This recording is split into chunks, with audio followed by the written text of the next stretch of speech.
Kanye West, Mr. Ye himself, he's back. One of, some could argue he's one of the most successful and influential, we're talking long term, hip hop artists, creative entrepreneurs. Some would say he's also one of the most controversial, hip hop artists. There's always something going on with Kanye West, and this time around, he has a Thanksgiving prayer that he dropped a week ago. And I wanted to react to this prayer and share some of my thoughts on how I think we could all get some value out of Kanye West's Thanksgiving prayer. So it starts off, Kanye, he's thanking God for everything, thanking God for the world, thanking God for his family. Our ancestors and our children. I'm writing this prayer on my way back from taking my mini-me to his first football game. Saint got to play catch with Tom Brady before the game. This is a God's dream. My mini-me is a mix of two of my favorite things, me and my wife's face. Okay, Kanye. All I think about every day is how I get my family back together and how I heal the pain that I've caused. Whoa. So he just comes right out there with it. All I think about every day is how I get my family back together and heal them of the pain I've caused. I take accountability for my actions. New word alert, misactions. The one thing that all my successes and failures have in common is me. The one thing that all my failures and successes have in common is me. Kanye West is looking at how the decisions that he's made, some of them have led him to, success and have, made his life this cool thing where he's Kanye West. But also he's realizing that as he looks at the failures in his life and the things that have gone wrong, that the common denominator there is also himself. Oh, I just hit the mic. Now he's going to kind of list off some of these failures that he's noticed in his life. Let's start with A, alcohol. I would drink to take the stress away, to knock the edge off. Drinking affected my health and the health of people around me because I already had a hair-trigger temper, and this just heightened it. B, episodes. I went into a manic episode in 2016, and I was placed under heavy medication. Since then, I went on and off the medication, which left me susceptible to other episodes, which my wife and family and fans have had to endure. I think that takes a lot of self-awareness to say that it's the problems in my life, I'm not going to blame them on other people. I'm going to take responsibility for them. Ego. You got a big ego. Ego has a tendency to go past the threshold of being motivating and entertaining to just being overbearing. There are ways to show confidence without arrogance. There are ways to show confidence without arrogance. Temper. Now, I know none of y'all would ever picture this, but sometimes I scream. Sometimes. And that screaming might have helped me tell off everyone who doubted me in music, but that screaming did not help me keep my family together. That screaming helped me tell off everybody in music, but it didn't help me keep my family together. I think all these things kind of have a through line that make them all similar. Religion. Self-righteous Christian behavior. Religion. Self-righteous Christian behavior. When I got saved, it did not immediately make me a better person. It made me a self-righteous Christian. Mix that with being rich, famous, and very, very, very, very, very attractive. And you got a Molotov cocktail ready to be thrown through the window of anyone who ever disagreed with me. I was arrogant with my Jesus. Like I had just got me some Jesus at the Gucci store with a stimulus check. Wow. I was arrogant with my Jesus, like I had just gotten some new Jesus at the Gucci store. I listen to this and I hear this prayer that Kanye West gives, and he uses this word accountability a couple times. And I think that there's something about us living in a world today where people don't really want to take accountability. When I see this side of Kanye in light of all the craziness that's been the last couple of years, it makes me think of a story in the Bible about a man named Zacchaeus. And for Zacchaeus, he was a tax collector. He was kind of known for cheating people out of their money. And so one day, Zacchaeus finds out that Jesus is coming into town. And so because he's a short guy, once he goes and he climbs a tree to try and get a look at Jesus and see who he is. Then a moment of realization as to the decisions that he's made that have caused problems for the people around him. So it's the story in Luke 19.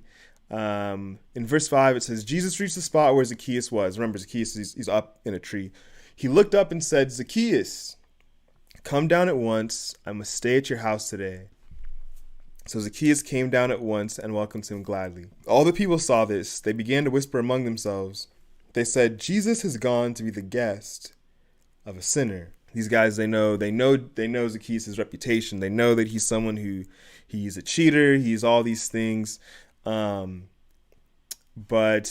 regardless of all the things that Zacchaeus is, Jesus still chooses to want to go and be with him. He sees him for who he is, despite his harmful actions, and wants to be a part of his life. And this, people see that, and it's scandalous for them. But Zacchaeus stood up. He said, look, Lord, here and now I give half of what I own to those who are poor.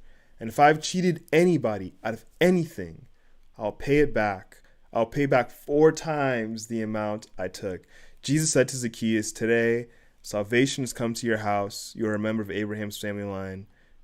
The Son of Man came to look for the lost and save them. In this story, we see a man who's lost, but he recognizes that he is lost. He sees the fact that he's cheated people and that he's done these things that benefited him and hurt others, and seeks restoration. But why does he seek restoration?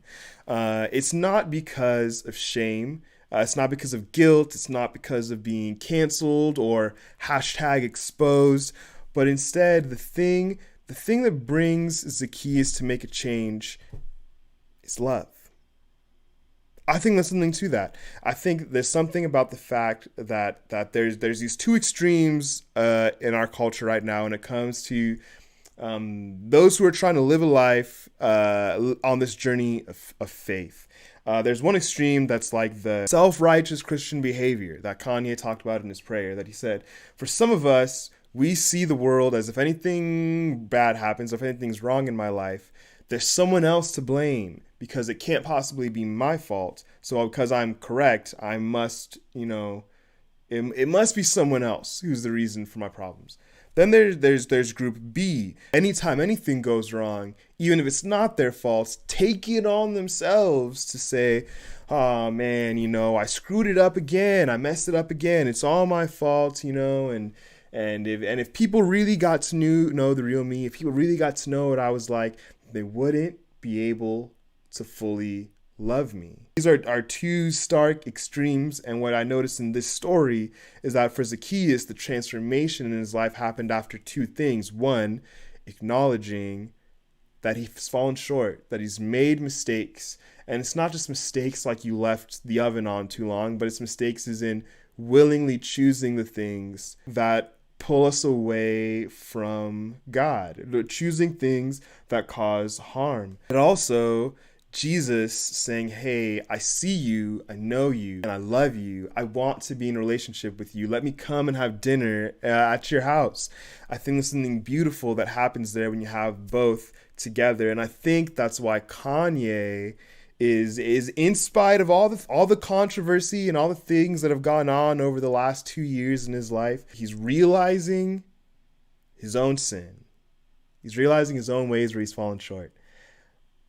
And in realizing those things, he's also face to face with a God that says, I love you and I want you, in spite of all of that sin, in spite of all those things that you've done. And I think that's doing something inside of him that's making him want to change. That the truth of what Kanye has really done, the truth of who he really is, and the love together, I think, are catalyzing change. And I think those two things are things that I personally am going to try and internalize over this next week. And I want to invite you guys into that conversation as well. What would your life look like if on one hand you started to take accountability for the way that your life is and for the things that are going on in your life? No more blaming others for them, but taking personal accountability. What would your life look like if you really knew that you're fully known and fully loved? Give me a comment down below and let me know